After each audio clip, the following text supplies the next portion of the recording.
মাননীয় সংসদ নেতা এবং প্রধানমন্ত্রীকে তার বক্তব্য রাখার জন্য আহ্বান জানাচ্ছি।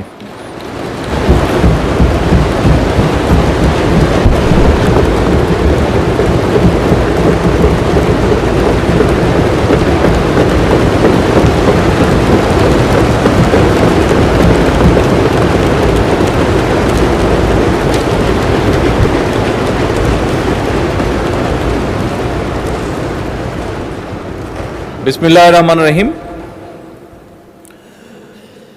মাননীয় স্পিকার, মাননীয় সকল সংসদ সদস্যবৃন্দ, আসসালামু আলাইকুম। মাননীয় স্পিকার, শুরুতেই আমি প্রথমেই আজকে আমার সকল সংসদ সদস্য সহকর্মীবৃন্দকে ধন্যবাদ জানাতে চাই।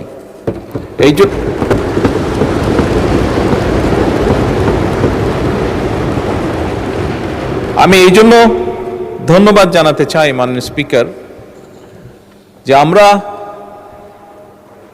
18ই ফেব্রুয়ারি থেকে যখন এই সংসদ শুরু করলাম, আমরা তারপর থেকে বিভিন্ন চড়াই উতরাই পেরিয়ে আমরা আজকে এখানে এসেছি। আমরা উভয় পক্ষ, এবং আমাদের মধ্যে বিভিন্ন বিষয়ে আলোচনা হয়েছে, আমাদের মধ্যে বিভিন্ন বিষয়ে ঐক্যমত হয়েছি, আমরা আমাদের মধ্যে বিভিন্ন বিষয়ে দ্বিমত হয়েছে। কিন্তু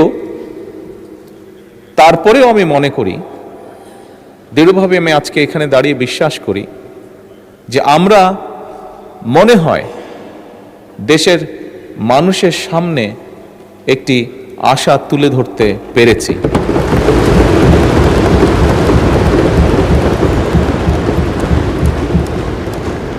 সম্মানিত বিরোধী দলীয় নেতা ওনার বক্তব্যে একটি কথা বলেছেন, খুব স্বাভাবিকভাবে আমরা যদি সকলে একমতই হতাম তাহলে তো একজন ব্যক্তিই কথা বললেই হতো, সবার বিভিন্ন বিষয়ে আলোচনা করা প্রয়োজন হতো না। আমরা বিভিন্ন বিষয়ে আলোচনা করেছি, আমরা মতামত এক্সচেঞ্জ করেছি, ওপিনিয়ন এক্সচেঞ্জ করেছি আমরা, কিন্তু তারপরেও আমার মনে হয় ধীরে ধীরে আমরা জাতির সামনে মনে হয় একটি আশার আলো তুলে ধরতে সক্ষম হয়েছে।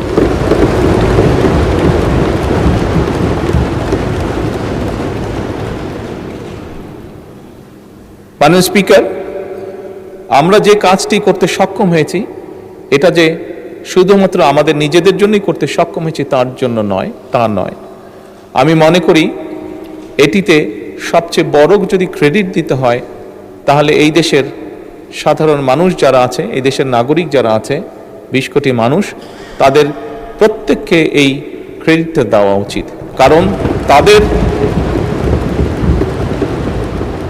তাদের সহযোগিতার কারণেই আজকে আমরা উভয় পক্ষ এখানে বসে সুন্দরভাবে আলোচনা করে দেশকে একটি সামনের দিকে নিয়ে যাবার পথ হয়তো তৈরি করতে পারছি।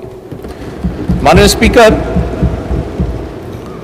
এখানে প্রত্যেকটি মানুষ, দেশের বিবেকবান প্রত্যেকটি মানুষ, প্রত্যেকটি শ্রেণী পেশার মানুষ ওয়াকিফাল আছেন যে কি প্রেক্ষাপটে যখন 5ই আগস্ট ঘটেছিল তখন দেশের রাজনৈতিক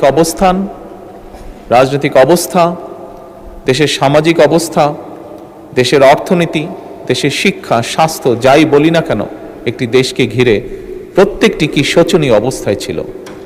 সেখান থেকে পর্যায়ক্রমিকভাবে আমরা দেশে একটি গণতান্ত্রিক অবস্থা তৈরি করতে সক্ষম হয়েছি, যেখানে সংসদে বসে প্রত্যেকটি সদস্য, রাজনৈতিক দলের সদস্যই হোক, ইন্ডিপেন্ডেন্ট বা স্বতন্ত্র সদস্যই হোক না কেন, প্রত্যেকটি সদস্য বসে সিভিলাইজড ওয়েতে, সভ্যভাবে আমরা দেশের মানুষের স্বার্থ নিয়ে আলোচনা করছি এবং সিদ্ধান্ত গ্রহণ করছি আমরা। সেজন্যই আমি সকলকে আবার আন্তরিকভাবে ধন্যবাদ জানাতে চাই। মাননীয় স্পিকার, স্বাভাবিকভাবেই দেশের আইন কানুন, রাষ্ট্র ব্যবস্থা, সরকার ব্যবস্থা, সংসদীয় ব্যবস্থা, যেভাবেই যেটাই বলি না কেন, আজকে যে কারণে আমরা সকলে এখানে একত্রিত সেটি হচ্ছে বাজেট উপস্থাপন। খুব স্বাভাবিকভাবেই রাষ্ট্র ব্যবস্থায় বাজেট একটি অত্যন্ত গুরুত্বপূর্ণ বিষয়। মাননীয় স্পিকার, সংসদের সময় অত্যন্ত মূল্যবান। আমরা দেশের অতীত, বর্তমান, ভবিষ্যৎ নিয়ে অনেক আলোচনা করেছি, অনেক বক্তব্য রেখেছি। অতীত কি হয়েছে, ভালো মন্দ কি হয়েছে, আমি সেই ডিবেটে আর যাব না। আমাদেরকে অবশ্যই সামনে চলতে হবে। আমাদেরকে অবশ্যই, আমরা অতীতে দেখেছি দুঃখজনকভাবে একটি চিত্র বারবার দেখেছি আমরা, সেটি হচ্ছে যত না আমরা ভবিষ্যৎ নিয়ে আলোচনা করেছি তার থেকে বেশি আমরা অতীত নিয়ে আলোচনা করেছি।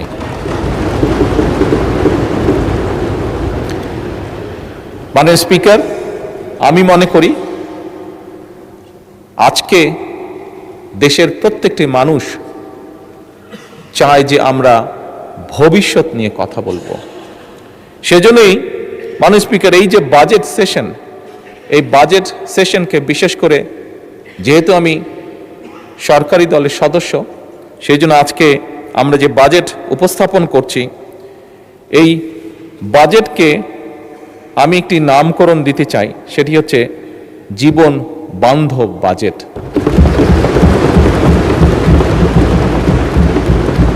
মাননীয় স্পিকার, বাস্তবতা হচ্ছে খুব স্বাভাবিকভাবে যেহেতু বাজেটটি সরকারি দল উপস্থাপন করছে, আমরা স্বাভাবিকভাবেই চেষ্টা করব যে একটি সুন্দর, একটি স্বাভাবিক, একটি বাস্তবমুখী বাজেট উপস্থাপন করার জন্য।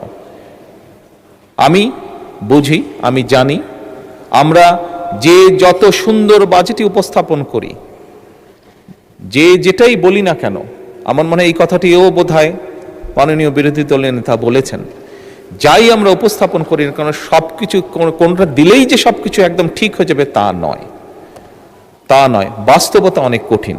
তারপরেও বিভিন্ন বিষয় বিবেচনা করে মাননীয় স্পিকার, যে বাজেটটি আমরা এখানে উপস্থাপন করেছি সেটি অবশ্যই আমরা চেষ্টা করেছি আমাদের সর্বোচ্চ দিয়ে, আমাদের সর্বোচ্চ বুদ্ধি, বিবেক, জ্ঞান দিয়ে আমরা চেষ্টা করেছি এমন একটি বাজেট উপস্থাপন করতে, যেই বাজেটটি শ্রেণী পেশা, সমাজের সকল মানুষ কিছুটা হলেও স্বস্তির শ্বাস ফেলতে পারে। মাননীয় স্পিকার, এই বাজেটটি যেদিন উপস্থাপন করা হয়, মাননীয় অর্থমন্ত্রী যখন বাজেটটি উপস্থাপন করেছিলেন, অনেকগুলো বিষয়ের মধ্যে আমরা দেখেছিলাম সেদিন আমাদের বোনেরা একটি বিষয়ে জানার পরে অত্যন্ত জোরালোভাবে শুভেচ্ছা জানিয়েছেন উভয় পক্ষের। সেটা হচ্ছে যে নিত্য প্রয়োজনীয় যেসব জিনিস আছে, নিত্য প্রয়োজনীয় বলতে যা আমরা সাধারণত বুঝে থাকি, এরকম 61 পণ্যের উপর বলা যায় সম্পূর্ণভাবে আগে যা ট্যাক্স ছিল সেগুলো প্রত্যাহার করে নেওয়া হয়েছিল।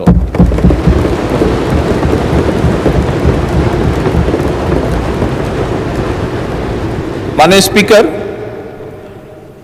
এটি আমি গৌরব করে বলতে চাই না, তবে বাস্তবতার ভিত্তিতে বলতে চাই, এবং তার জন্য সর্বোপরি আমি প্রথমেই আল্লাহ রব্বুল আলমিনের দরবারে শুকরিয়া আদায় করতে চাই যে এই শুল্ক প্রত্যাহার করার ফলে আমরা অতীতে খেয়াল করেছি যে বাজেট উপস্থাপনের আগে এবং বাজেট উপস্থাপনের পরে, আগে পরে দুদিক দিয়েই অনেক নিত্য প্রয়োজনীয় জিনিসের দাম হঠাৎ করে কোনো কারণ ছাড়া বেড়ে যেত। তবে আলহামদুলিল্লাহ, আল্লাহর রহমতে এবছর আমরা সেরকম কোনো দৃশ্য দেখিনি।